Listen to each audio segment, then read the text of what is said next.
ಕಾಪಿಯನ್ನು ಮತ್ತೆ ಓದಿ ಹೇಳ್ತೀನಿ. ಆ ಕಾಪಿಯಲ್ಲಿ ಬಹಳ ಕ್ಲಿಯರ್ ಆಗಿ ಅವ್ರು ಹೇಳಿರೋದೇನು, ಕೇವಲ ಸುಪ್ರೀಂ ಕೋರ್ಟ್ಗೆ ಹೋಗಿದ್ರು ಅಂತ ಮಾತ್ರ ಉಲ್ಲೇಖ ಮಾಡಿದ್ದಾರೆ. ಆದ್ರೆ ಸುಪ್ರೀಂ ಕೋರ್ಟ್ ಹಿಂಗೆ ಚೀಮಾರಿ ಹಾಕ್ಬಿಟ್ಟು ಕಳಿಸಿದೆ ಅಂತ ಹೇಳಿ ಉಲ್ಲೇಖ ಮಾಡಿಲ್ಲ, ಅಲ್ಲಿಗೆ ಹೈಡ್ ಮಾಡಿಟ್ಟಿದ್ದಾರೆ. ಇದನ್ನ ಇನ್ನೇನು ಹೇಳೋದು? ಚೀಮಾರಿ ಅಂದ್ರೆ ಏನ್ ಮೇಡಮ್? ಅದೊಂದು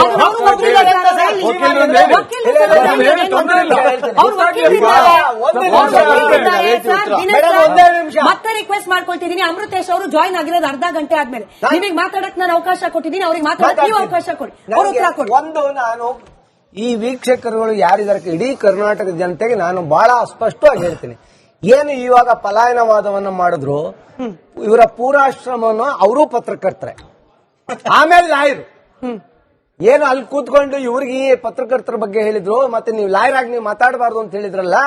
ನಮಗೆ ನಾವು 35-36 ವರ್ಷದಿಂದ ಪ್ರಾಕ್ಟೀಸ್ ಮಾಡಿ ಹೋರಾಟ ಮಾಡ್ಕೊಂಡು ನಮಗೆ ಗೊತ್ತು, ನಾನು ಯಾವ ಮಾತನ್ನ ಹೇಳ್ತೀನಿ ಅದಕ್ಕೆ ನಾನು ಬದ್ಧನಾಗಿರ್ತೀನಿ. ಎರಡನೇದು ಪಾಯಿಂಟ್, ಸುಮ್ಮನೆ ಒಂದು ಎಸ್ಕೇಪಿಸಮ್ ಅಲ್ಲಿ ಒಂದು ಲೆಟರ್ ಕೊಡೋದು.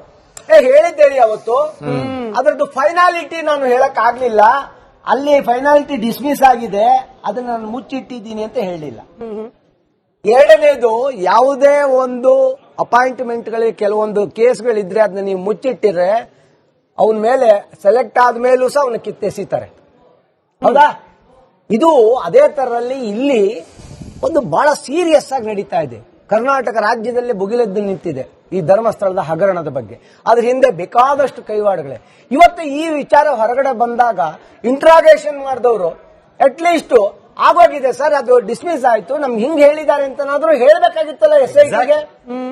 ಹಾಗಾದ್ರೆ ಇವತ್ತು ಬಂದಿದ್ಮೇಲೆ SIT ಅವರೇನು ಕೈ ಕಟ್ಕೊಂಡು ಯಾಕೆ ಕೂತಿದ್ದಾರೆ? ಅವ್ರ ಮೇಲೆಲ್ಲರೂ ನೀವು ಮಾಹಿತಿಯನ್ನ ಮುಚ್ಚಿಟ್ಟಿದ್ದೀರಿ, ಅದು ನಿಮ್ಮ ಮೇಲೆ ಒಂದು ಕ್ರಮ ತಗೋಬೇಕು. ಈಗ ತಿಮ್ಮರೋಡಿ ಅವ್ರ ಮನೆಯಲ್ಲಿ ಶಸ್ತ್ರಾಸ್ತ್ರಗಳು ಸಿಕ್ಕಿದ್ರಿಂದ ಆರ್ಮ್ಸ್ ಆಕ್ಟ್ ಅಲ್ಲಿ ಕೇಸ್ ಹಾಕಿದ್ದೀರಿ. ಹಾಗೇನೆ ಹೈಡಿಂಗ್ ಆಫ್ ದಿ ಇದು ಸಬ್ಜೆಕ್ಟ್ ಅವ್ರ ಮೇಲೆ ಕೇಸ್ ಹಾಕ್ತಾ ಇಲ್ಲ. ಸುಮಾರು ಜನ ಬಂದು ಕಂಪ್ಲೇಂಟ್ ಕೊಟ್ಟರು ಸಹ ಆ ಕಂಪ್ಲೇಂಟ್ಗಳ ಬಗ್ಗೆ ಅಲ್ಲ. ಸರಿ, ಇವಾಗ ನೀವು ಬರೋಕ್ ಮುಂಚೆ ಇಲ್ಲ, ನಾನು ಮತ್ತೊಮ್ಮೆ ಕೇಳ್ತೀನಿ ಸರ್, ನಾನು ಕೇಳಿದ ಪ್ರಶ್ನೆಯಲ್ಲಿ ಏನಾದ್ರೂ ತಪ್ಪಿತ್ತಾ? ಇವಾಗ ಅವರು ಒಂದು ಲೆಟರ್ ತೋರಿಸಿದ್ರು, ಇದನ್ನ ಕೊಟ್ಟಿರೋರು ಓಜಸ್ವಿ ಗೌಡ ಹಾಗೆ ಸಚಿನ್ ದೇಶಪಾಂಡೆ, ನನ್ನ ಹತ್ರನೂ ಕಾಪಿ ಇದೆ ಸರ್. ನೀವು ಅರ್ಧ ಓದ್ ಹೇಳ್ತಿದ್ದೀರಿ, ಈ ಇಂಡಿವಿಜುವಲ್ ಆಲ್ರೆಡಿ ಸುಪ್ರೀಂ ಕೋರ್ಟ್ಗೂ ಹೋಗಿದ್ದಾರೆ ಅನ್ನೋದನ್ನ ಮಾತ್ರ ಹೇಳ್ತಿದ್ದೀರಿ, ಈ ಪತ್ರದಲ್ಲೂ ಅರ್ಧ ಉಲ್ಲೇಖ ಮಾಡಿದ್ದಾರೆ, ಪೂರ್ತಿ ಯಾಕೆ ಹೇಳ್ತಿಲ್ಲ ಅಂತ ಕೇಳಿದ್ರಲ್ಲಿ ಏನಾದ್ರು ತಪ್ಪಿಲ್ಲ. ಯಾಕಂದ್ರೆ ಬಿಟ್ವೀನ್ ಎದ್ದು ಹೋದ್ರು ಅಂತಂದ್ರೆ ಸೂರ್ಯ ಮುಕುಂದ್ ಅವರೇ, ನೀವು ಇನ್ ಕೇಸ್ ಏನಾದ್ರು ಇಲ್ಲೆಲ್ಲಾರು ಕಾರ್ಯಕ್ರಮ ನೋಡ್ತಾ ಇದ್ರೆ ತಪ್ಪು ನಿಮ್ದು ಸರ್. ನೇರವಾಗಿ ಪ್ರಶ್ನೆ ಕೇಳಿದಾಗ ನೇರವಾಗಿ ಉತ್ತರ ಕೊಡೋಕೆ ವೇದಿಕೆ ಇದೆ. ಉತ್ತರ ಕೊಡೋದು ಬಿಟ್ಬಿಟ್ಟು ಎದ್ದೋಗಿ ನಾವು ರಿಪಬ್ಲಿಕ್ ಕನ್ನಡವನ್ನು ಪ್ಲೇ ಮಾಡ್ತೀವಿ ಅಂದ್ರೆ ವಿ ಕಾಂಟ್. ಚೀಮಾರಿ ಹೌದು ಅಲ್ಲ, ಇವರು ವಕೀಲರು ಸರ್, ಇವರು ವಕೀಲರು ಸರ್. ಅದಲ್ಲ ಅಂದ್ರೆ ಇಲ್ಲಿ ಇಬ್ಬರಿಗೂ ವಕೀಲರು. ನಾನು ಪ್ರಶ್ನೆ ಕೇಳಿದ್ದು ಕೂಡ ವಕೀಲರನ್ನ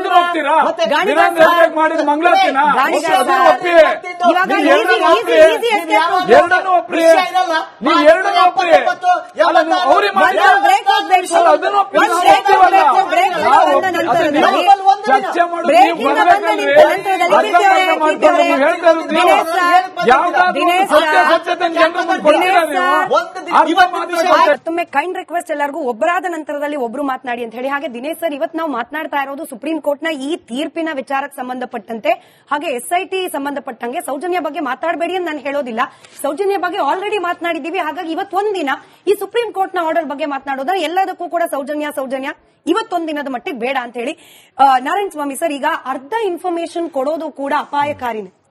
ಅದು ಸುದ್ದಿ ಮಾಧ್ಯಮಕ್ಕೂ ಆಗಿರಬಹುದು, ಅಥವಾ ಯೂಟ್ಯೂಬ್ ಚಾನೆಲ್ಗಳಿಗೂ ಆಗಿರಬಹುದು, ಅಥವಾ ಹೋರಾಟಗಾರರ ವಿಚಾರದಲ್ಲಿ ಕೂಡ ಆಗಿರಬಹುದು. ಈ ಕೊಟ್ಟಿರೋದು ಅರ್ಧ ಇನ್ಫಾರ್ಮೇಶನ್ ಅಲ್ವಾ ಸರ್? ಸುಪ್ರೀಂ ಕೋರ್ಟಿಗೆ ಹೋಗಿದ್ವಿ ನಿಜ, ಆದ್ರೆ ಸುಪ್ರೀಂ ಕೋರ್ಟ್ ಏನ್ ಹೇಳ್ತು ಅದನ್ನ ಯಾಕೆ ಹೇಳಲಿಲ್ಲ, ಅಷ್ಟೇ ಪ್ರಶ್ನೆ. ಮೇಡಮ್, ಸುಪ್ರೀಂ ಕೋರ್ಟ್ ಹೋಗಿದ್ವಿ ನಿಜ, ಕರೆಕ್ಟ್. ಸುಪ್ರೀಂ ಕೋರ್ಟ್ ಯಾವ ಕೇಸ್ಗೆ ಹೋಗಿದ್ವಿ, ಏನ್ ಪ್ರೇಯರ್ ಇಟ್ಕೊಂಡು ಹೋಗಿದ್ವಿ, ಅಲ್ಲಿ ಕೋರ್ಟ್ ಏನ್ ಹೇಳ್ತು ಎಲ್ಲೂ ಹೇಳೋದಿಲ್ಲ. ಅಂಡ್ ಜೊತೆಗೆ ನೋಡಿ, ನಮ್ಮ ಅಮೃತೇಶ್ ಸರ್ ಹೇಳ್ದಂಗೆ abusing the process of law, abusing the process of court ಅಂತ ಕೂಡ ಹೇಳ್ತಾರೆ. ಅದು ಸಿವಿಲ್ ಅಲ್ಲೂ ಇರುತ್ತೆ, ಕ್ರಿಮಿನಲ್ ಅಲ್ಲೂ ಇರುತ್ತೆ. ಅಂತದ್ರಲ್ಲಿ ಇವರು ಒಂದು ಕೋರ್ಟ್ ಅಲ್ಲಿ ನಡೆದಂತ ವಿಚಾರಗಳನ್ನ ಸಪ್ರೆಸ್ ಮಾಡಿರೋದು ಕೂಡ ಕಾನೂನಿಗೆ ಒಂಥರ ಮಣ್ಣೆರ್ಸ್ದಂಗೆ ಒಂದು. ಎರಡನೇದು, ಅಕಸ್ಮಾತ್ KV ಧನಂಜಯ್ ಸರ್ ಏನಾದ್ರೂ ಇದ್ರಲ್ಲಿ ರೆಕಾರ್ಡ್ ಅಲ್ಲಿ ಇರ್ಲೇ ಇಲ್ಲ ಅಂದಿದ್ರೆ ಈ ಕೇಸ್ ಯಾರೋ ಹ್ಯಾಂಡಲ್ ಮಾಡಿದಿದ್ರೆ ನಾನು ಅನ್ಕೊಳ್ಬಹುದಾಗಿತ್ತು, ಓಕೆ ಇದು ಯಾರೋ ಬೇರೆಯವರು ಹ್ಯಾಂಡಲ್ ಮಾಡಿದಾರಪ್ಪ, ಇವಾಗ ಇವ್ರು ಹೊಸದಾಗಿ ಬಂದಿರೋದ್ರಿಂದ ಇವ್ರಿಗೆ ಗೊತ್ತಿಲ್ಲ ಅಂತ ಅನ್ಕೋಬಹುದಾಗಿತ್ತು.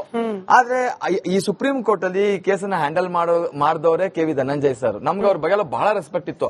ಅವ್ರು ಈ ತರ ಹೇಳ್ಬಿಟ್ರ ಅಂತ ನಮ್ಗೆ ಶಾಕ್ ಆಗಿದೆ. ಇವಾಗ ನನಗೆ ಡೈಜೆಸ್ಟ್ ಕೂಡ ಮಾಡ್ಕೊಳಕ್ ಆಗ್ತಾ ಇಲ್ಲ. And K V Dhananjay sir ಜೊತೆಗೆ ಓಜಸ್ವಿ ಅಂತೆಲ್ಲ ಒಂದು 7 ಜನ ಅಡ್ವೊಕೇಟ್ಸ್ ಇದ್ದಾರೆ. ಅಂಡ್ ಜೊತೆಗೆ ತಾವು ಹೇಳ್ದಂಗೆ ನಾನು ಡಿಸ್ಕಷನ್ ನಾನು ಬರ್ತಾ ಅಂದಿವೆ ನೋಡ್ಕೊಂಡು ಬರ್ತಾ ಇದ್ದೆ. ಇವಾಗ ಹಲವಾರು ಜನ ಇವಾಗ ಅವರು ಹೇಳಿದ್ರು ಸ್ವಲ್ಪ ಹೊತ್ತಿಗೆ ಮುಂಚೆ 183 ಸ್ಟೇಟ್ಮೆಂಟ್ ಬಗ್ಗೆ ಹೇಳಿದ್ರು. 183 ಸ್ಟೇಟ್ಮೆಂಟ್ ಅಲ್ಲಿ ಅವಾಗ ಸತ್ಯ ಕೊಟ್ಟಿದ್ದ, ಇವಾಗ ಸುಳ್ಳಾಯ್ತು ಅಂತ. ಹಾಗಾದ್ರೆ 183 ಸ್ಟೇಟ್ಮೆಂಟ್ ಬಗ್ಗೆ ನಿಮ್ಗೆ ಹೇಗೆ ಗೊತ್ತಾಯ್ತು? ಫಸ್ಟ್ ಆಫ್ ಆಲ್ 183 ಸ್ಟೇಟ್ಮೆಂಟ್ ಬಗ್ಗೆ ದಿನೇಶ್ ಅವ್ರಿಗೂ ಗೊತ್ತಿರಬಾರ್ದು, ನನಗೂ ಗೊತ್ತಿರಬಾರ್ದು. ಇನ್ವೆಸ್ಟಿಗೇಷನ್ ಮಾಡೋನಿಗೆ ಬಿಟ್ರೆ ಕೊಟ್ಟವನಿಗೆ ಅಷ್ಟೇ ಗೊತ್ತಿರುತ್ತೆ. ಇವ್ರಿಗೆ ಗೊತ್ತಿದೆ ಅಂದ್ರೆ ಇದೇ ಒಳಗುಟ್ಟಿ ಏನು? First point. ಸೆಕೆಂಡ್ ಪಾಯಿಂಟ್, ನಾನು ಈ ಫಸ್ಟ್ ಆಫ್ ಆಲ್ ಕೋರ್ಟ್ ಅಲ್ಲಿ ಬಂದು ಇವರು ಇಷ್ಟೆಲ್ಲ ಫಜೀತಿಯಾಗಿ ಇಷ್ಟೆಲ್ಲ ಹೋಗಿ ಕಂಪ್ಲೇಂಟ್ ಕೊಡ್ತಾರೆ. 183 ಸ್ಟೇಟ್ಮೆಂಟ್ ಅಲ್ಲಿ ಕೂಡ ಈತ ಏನಾದ್ರೂ ಈ ಸುಪ್ರೀಂ ಕೋರ್ಟ್ ಹೋಗಿ ಈ ತರ ಆಯ್ತು ಹಿಂಗ್ ಹೇಳಿದ್ರು ಅಂತ ಏನನ್ನ ಹೇಳಿದಾನ? ಆಯ್ತಾ? ಅಕಸ್ಮಾತ್ ಹೇಳಿದ್ರೆ SIT ಅವರು ಇವತ್ತಿನವರೆಗೂ ಇವನನ್ನ ಜೈಲ್ಗೆ ಹಾಕಿದ್ರು, ಓಕೆ. ಆದ್ರೆ ಈತ ಬುರ್ಡೆ ತರದಕ್ಕೆ ಸಂಬಂಧಪಟ್ಟಂತವ್ರನ್ನ, ಆಮೇಲೆ ಈತನ ಹಿಂದೆಗಡೆ ಇದಕ್ಕೆ ಐಡಿಯಾ ಕೊಟ್ಟಂತವ್ರನ್ನ ಯಾಕೆ SIT ಅವರು ಇವತ್ತಿನವರೆಗೂ ಇನ್ಫಾರ್ಮೇಶನ್ ತಗೊಂಡಿದ್ರು? ಇನ್ನೊಂದು ವೆರಿ ಇಂಪಾರ್ಟೆಂಟ್ ಪಾಯಿಂಟ್ ಇದೆ ಮೇಡಮ್. ಯಾವುದೇ ಸುಪ್ರೀಂ ಕೋರ್ಟ್ ಅಲ್ಲಿ ಆಗ್ಬೋದು, ಹೈಕೋರ್ಟ್ ಅಲ್ಲಿ ಆಗ್ಬೋದು, ಯಾವುದೇ ಒಂದು ಪಬ್ಲಿಕ್ ಇಂಟ್ರೆಸ್ಟ್ ಲಿಟಿಗೇಷನ್ ಆಗ್ಬೋದು ಅಥವಾ ಗವರ್ಮೆಂಟ್ ನ ಪಾರ್ಟಿ ಮಾಡಿ ಹೋದಾಗ ಅಲ್ಲಿ ಸರ್ಕಾರನ ಪ್ರತಿನಿಧಿಸಕ್ಕೆ ಅಂತಾನೆ ವಕೀಲರು ಇರ್ತಾರೆ. ಇದು ವಕೀಲರು ಅಲ್ಲಿನ ಸರ್ಕಾರ, ಕರ್ನಾಟಕ ಸರ್ಕಾರನ ಪ್ರತಿನಿಧಿಸಿದಂತ ವಕೀಲರು ಇರ್ತಾರೆ. ಚೀಫ್ ಸೆಕ್ರೆಟರಿ ಪಾರ್ಟಿ ಮಾಡಿರ್ತಾರೆ, ಪೊಲೀಸ್ ಡಿಪಾರ್ಟ್ಮೆಂಟ್ ನ ಪಾರ್ಟಿ ಮಾಡಿರ್ತಾರೆ. ಎಲ್ಲರನ್ನು ಮಾಡಿದಾಗ ಅವ್ರಿಗೆ ಗೊತ್ತಿರುತ್ತೆ ಡಿಸ್ಮಿಸ್ ಆಯ್ತು, ಇದೇ ತರ ಆಯ್ತು ಅಂತ. ಯಾಕೆ ಅವರು ಸರ್ಕಾರ ಗಮನಕ್ಕೆ ತರಲಿಲ್ಲ ಅಂದ್ರೆ ಇವಾಗ ಇದೇ ಸಿದ್ದರಾಮಯ್ಯ ಅವ್ರು ನೆನ್ನೆ ಒಂದು ಇಂಟರ್ವ್ಯೂ ನೋಡ್ತಾ ಇದ್ದೆ, ನಮ್ಗೆ ಇಂಟೆಲಿಜೆನ್ಸ್ ರಿಪೋರ್ಟ್ ಬರುತ್ತೆ ಅಂತ ಹೇಳ್ತಾರೆ. ಯಾಕೆ ಇವ್ರಿಗೆ ಲಾ ಡಿಪಾರ್ಟ್ಮೆಂಟ್ ಇಂದ ಇವ್ರಿಗೆ ರಿಪೋರ್ಟ್ ಬರ್ಲಿಲ್ವಾ? ಬಂದಿದ್ರು ಕೂಡ ಇವ್ರು ಬೇಕು ಅಂತಾನೆ SIT ನ ಮಾಡಿದ್ರ? SIT ಮಾಡಿ ಏನೋ ಒಂದು ತಗ್ಲಾಕ್ಸೋಣ ಅಂತ ಪ್ಲಾನ್ ಮಾಡಿದ್ರು. ಬಟ್ ಏನೋ ಒಂದು ಧರ್ಮ ಇತ್ತು, ದೇವರ ಆಶೀರ್ವಾದ ಇತ್ತು, ಅದೆಲ್ಲ ಒಂದು ಒಳ್ಳೆ ರೀತಿಯಲ್ಲಿ ಜನಗಳಿಗೆ ಒಂದು ರೈಟ್ ಮೆಸೇಜ್ ಸಿಕ್ಕಿದೆ. ನನ್ನ ಇನ್ಫಾರ್ಮೇಶನ್ ಏನಂದ್ರೆ ಸರ್ಕಾರದವರು ಕೂಡ ಬೇಕು ಅಂತ ಅವ್ರ ನಾಲೆಡ್ಜ್ ಅಲ್ಲಿ ಇದ್ರೂ ಕೂಡ ಇದನ್ನ ಹೈಡ್ ಮಾಡಿದ್ದಾರೆ. This is my point. Intentionally hide ಮಾಡಿದ್ದಾರೆ. ಯಾಕಂದ್ರೆ SIT ರಚನೆ ಮಾಡಬೇಕಾಗಿತ್ತು ಅಂತ.